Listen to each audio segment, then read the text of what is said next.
Hello, এই যে রাতে ডিনার করতে চলে এসেছি। আমি আজকে নিয়েছি এখানে গাজর, বিনস কুচি, টমেটো কুচি, সেদ্ধ করা পাস্তা, দুটো আন্ডা আর এখানে পেঁয়াজ কুচি নিয়েছি।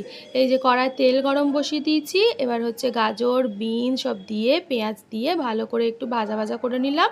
তারপর দিয়ে দিয়েছি ডিম। ডিমটা দেখো না, ছাড়তে গিয়ে যা সব খোলা মোলা সব পড়ে গেল ভেতরে। তো যাই হোক, তারপর দিয়েছি সস, চিলি ফ্লেক্স, অরিগানো যা ছিল সব কিছু দিয়ে নেড়ে চেড়ে ওমা হঠাৎ করে দেখি ফ্রিজ খুলে মেয়োনিজ আর চিজ আছে। তো ভাবলাম ভালোই হবে। তো মেয়োনিজ চিজ দিয়ে ভালো করে একটু মিক্সড আপ করে রেডি করে নিলাম পাস্তা। এই যে নিয়ে চলে এসেছি মেয়েকে খাওয়াবো বলে। মেয়েকে একটু খেতে দিলাম। ও বাবা, মেয়ের নাকি পছন্দ হয়নি।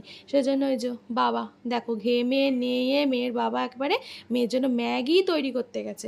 এইটা মেয়ের জন্য বলেই সম্ভব হয়েছে, যদি অন্য কেউ বলতো তা কিন্তু করে দিত না, দেখলে। তো চলো, আজকের ভিডিও যদি ভালো লেগে থাকে তাহলে অবশ্যই লাইক করে দিও, কমেন্ট করে দিও, সাবস্ক্রাইব করে দিও।